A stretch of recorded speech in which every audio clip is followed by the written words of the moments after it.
14 दिनों में अमूमन मूवीज़ का दूसरा हफ्ता जो है ख़त्म हो जाता है। हालाँकि पुष्पा 2 ने क्योंकि फर्स्ट वीक थोड़ा-सा एक्सटेंडेड ले लिया था, थर्सडे से शुरुआत हुई थी, इसीलिए उनका 14 दिनों में भी हफ्ता कंप्लीट नहीं हुआ है।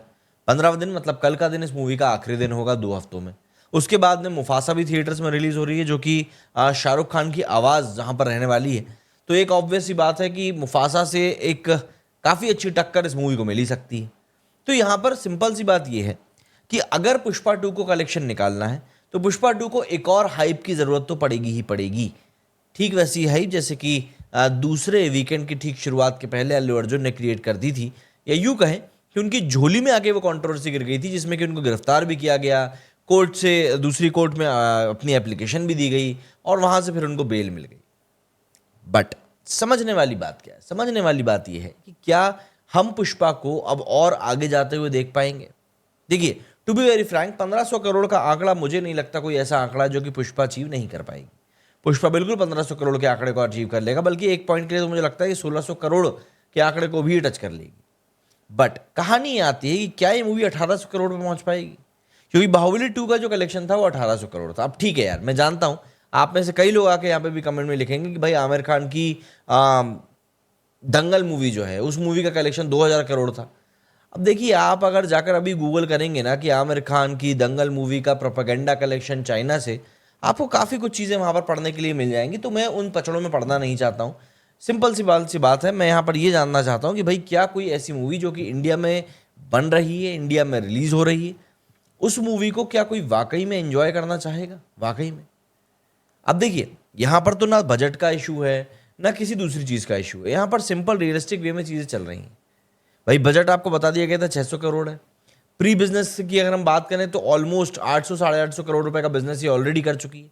अलग अलग डिस्ट्रीब्यूटर्स को मूवी बेचकर, अपने म्यूजिक राइट्स बेचकर, सैटेलाइट और ओटीटी राइट्स को बेचकर।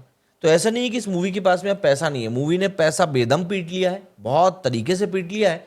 एंड कहीं ना कहीं अब इस मूवी के ऊपर और भी ज़्यादा पैसा लगाने के लिए मेकर सिर्फ इसीलिए तैयार हो गए।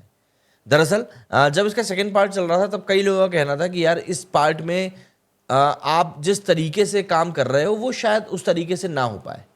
बट देखिए, जब आप चीज़ों को लेकर आगे बढ़ते हैं इंडस्ट्री में, तब चीज़ें काफ़ी हद तक धीरे धीरे ही सही लेकिन क्लियर होती जाती हैं। हम अगर कलेक्शन की ही बात करें तो 13वें दिन का जो फाइनल कलेक्शन आया है, उसमें क्या कहानी आई है भाई? हाँ, उसमें कहानी ये निकल कर आई है कि 13वें दिन इस मूवी ने कलेक्शन किया 24.25 का। मंडे को इसने किया था 26.95 का। अब आप इस बात को समझें कि यहाँ पर ये जो कलेक्शन निकल रहा है ना, इन एक्सेस ऑफ 20, ये कलेक्शन आ रहा है वर्किंग डेज का। उन वर्किंग डेज पर जहाँ पर कि मूवी मतलब लोग अभी भी देखने के लिए जा रहे हैं, चाहे उनको ऑफिस अपना छोड़ना ही क्यों ना पड़ जाए। लोग जिस तरीके से इस मूवी को लेकर क्रेजी हैं, उसी को देखते हुए जो मेकर्स हैं उन्होंने भी इस बात को समझा और कई जगहों पर टिकट को नॉर्मलाइज रेट पर कर दिया। अभी इस पॉइंट पर अगर मैं आपको बताऊं तो मूवी ने इन टोटल इंडिया में 953 करोड़ रुपीस का पैन कलेक्शन किया है। इसमें से तेलुगु को 290 करोड़ जा रहा है और हिंदी को 591 करोड़ रुपीस जा रहा है। अब जब हम बात करते हैं यहाँ पर हिंदी और तेलुगु जैसी लैंग्वेजेस की, जहाँ पर कि नेटिव लैंग्वेज का काफ़ी ज़्यादा बोलबाला रहता है, लेकिन अगर आप ध्यान दो तो भाई यहाँ पर केरला में भी अच्छा कलेक्शन नहीं आया है। मैंने जो एक और वीडियो बनाया था उसमें मैंने आप लोगों को बताया था कि कैसे ये मूवी कई सारे राज्यों में पिछड़ रही है। मतलब यहाँ पर जो कलेक्शन आया है केरला का, वो कलेक्शन अभी तक 17.3 करोड़ रुपीज़ हुआ है और केरला के डिस्ट्रीब्यूटर्स ने इस मूवी को खरीदा ही कम से कम 25 करोड़ में है। तो आप बताइए ना यहाँ पर ये कैसे जस्टिफाइड हो रहा है? भाई वहाँ के डिस्ट्रीब्यूटर्स तो फिर मतलब तेल लगाकर बैठेंगे और सिंपल सी बात कुछ भी नहीं। और अब तो मेकर्स भी ये होप करेंगे कि भैया ये मूवी और ज़्यादा चले, जिससे कि लोगों की रिकवरी तो कम से कम हो पाए। हालांकि कुछ सेक्शन में ये मूवी ज़रूरत से ज़्यादा अच्छी चली है, जैसे कि अगर हम बात करें रेस्ट ऑफ इंडिया की, तो वहाँ पर 220 करोड़ रुपए में इसके राइट्स खरीदे गए थे। और अभी तक अगर मैं ग्रॉस कलेक्शन की बात करूँ रेस्ट ऑफ इंडिया के, तो वो 669 करोड़ ऑलरेडी हो चुका है। तो यहाँ पर ऐसा है कि मूवी सेक्शंस में कमाई काफ़ी अच्छी कर रही। अब 13वें दिन का जैसे मैंने आपको कलेक्शन बताया, तो मैंने आपको पहले ही बताया था कि भाई मूवी जैसे ही एंटर करेगी उस वाले फेज में जहां पर कि आपको लगेगा कि नहीं यार इस मूवी का अब कमाई नहीं हो रही है या अब इसमें कॉन्स्टेंटिज्म आ रहा है, वो आप यहाँ पर देख सकते हैं। संडे को यहाँ पर कलेक्शन काफ़ी अच्छा हुआ था, 76.6 करोड़ का कलेक्शन हुआ था एक ही दिन में। वहीं अगर मैं इवनिंग शोज़ की बात करूँ तो इवनिंग शोज़ में जो कल का डेटा निकल कर सामने आया है, उसमें इवनिंग शोज़ में ऑक्यूपेंसी भी ओके गई थी। बट अगर हम लोग सिंपल कलेक्शन की बात करें मंडे और ट्यूसडे की, तो 24 या 27 करोड़ का कलेक्शन इस मूवी ने मंडे को किया था और ऑलमोस्ट 25 करोड़ का कलेक्शन इस मूवी ने ट्यूसडे को निकाला है।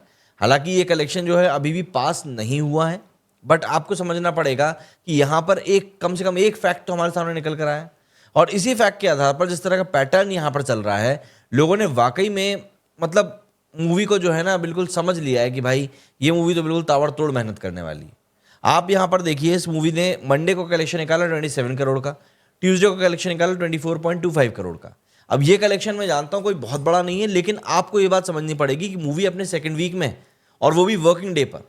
और अगर कोई मूवी इतना बड़ा कलेक्शन मतलब कर रही है, कोई मूवी इतना बड़ा कलेक्शन कर रही है, तो ऑब्वियस सी बात है उसके साथ काफ़ी सारी चीज़ें हैं जो कि चल रही होती हैं, और यहाँ पर भी हम लोगों को वही देखने के लिए मिल रहा है। खैर 953 करोड़ का कलेक्शन इस मूवी ने ऑलरेडी कर लिया है। अगर मैं आज के कलेक्शन की बात करूं तो जो प्रेडिक्शंस इस मूवी के निकल कर आ रहे हैं, देखिए अभी तक मैंने जितने भी प्रेडिक्शन किए, मैंने आपको बोला था कि इस मूवी का जो कलेक्शन है वो 24 से 25 करोड़ के बीच में लाया करेगा। अब यहाँ पर अगर हम लोग बात करें तो एक तरीके से आप समझ के देखिए, जिस तरीके से चीज़ों को होना चाहिए था वो उसी तरीके से प्लान आउट होकर निकल गई। और यही एक चीज़ होती है जो कि हर एक व्यक्ति अपने काम काज में देखता है। अगर उसको लगता है कि नहीं भाई यहाँ से चीज़ें ठीक तरीके से स्ट्रीमलाइन तरीके से चल सकती हैं, तो वो कोशिश करता है चलाने की। अब देखिए मेकर्स की तरफ से जैसे अगर मैं बात करूं तो मेकर्स की तरफ से 1400 करोड़ 1450 करोड़ के नारे जो हैं बिल्कुल दिए जा रहे हैं कि भैया हमारी मूवी जो है वो तो इतनी अच्छी चल रही है कि बस पूछो मत। लेकिन अगर आप लोग एक बात को समझें, अगर आप लोग एक छोटी सी बात को समझें कि अगर आप मूवी बनाने के टाइम पर क्वालिटी दे रहे हो, चीज़ें दे रहे हो, तो क्या समस्या है फिर कि आप एक अच्छा प्रोडक्ट नहीं निकाल पा रहे? अगर आप पैसा लगाने के बावजूद भी अच्छा प्रोडक्ट नहीं निकाल पा रहे हो, तो मुझे ऐसा लगता है कि हमको ज़रूरत है फिर इस चीज़ को समझने की कि क्या अभी भी वो टपकने वाला सिस्टम ही इन लोगों के लिए ठीक था? क्या उस चीज़ को देखकर कुछ और चीज़ें आपके दिमाग में आती हैं? पुष्पा 2 का कलेक्शन वाकई में काफ़ी ज़्यादा तरीके से लोगों को सोचने पे मजबूर कर रहा है कि भाई किस तरीके से मतलब पैसा ये मूवी पीट रही है। अब तो भाई सुनने में आ रहा है कि जिस तरीके से इस मूवी का प्रमोशन किया गया था, उन सबसे अच्छा प्रमोशन तो अल्लू अर्जुन का थोड़ी देर के लिए जेल में जाना था, तो वो भी कहीं ना कहीं हेल्प आउट कर ही रहा है। मूवी का कलेक्शन आज 14 तारीख की अगर मैं बात करूं तो 20 करोड़ के आसपास का कलेक्शन ये मूवी आज भी निकाल सकती है। एंड अगर ऐसे ही चलता रहा तो 20 करोड़ की चाल ये मूवी पक्के तौर पर पकड़ ही लेगी, और वो इवेंचुअली फिर हर एक के लिए अच्छा रहेगा। अभी अगर मैं बात करूं तो ट्यूसडे हो चुका है, आज वेडनेसडे का दिन है, फिर थर्सडे है, और फ्राइडे को फिर दूसरी जो अगली मूवी रिलीज हो रही है वो कैसे क्या चलती है ये भी देखना पड़ेगा, क्योंकि कलेक्शन कहीं ना कहीं देखिए कैंसिल होता है जब मूवीज क्लैश में आती हैं, तो किसी ना किसी एक मूवी का तो नुकसान होता ही है, ये बात हमको माननी पड़ेगी। खैर देखते हैं आगे किस तरीके का क्या कलेक्शन निकल कर सामने आता है। फिलहाल तो भाई हमारे वीडियो में सिर्फ इतना ही, और आप मुझे कमेंट करके ज़रूर बताएं कि आपको क्या लगता है कि ये मूवी लाइफ टाइम में अपना कितना कलेक्शन निकाल सकती है। मेरे इस वीडियो फिलहाल इतना ही। जय हिंद, जय भारत।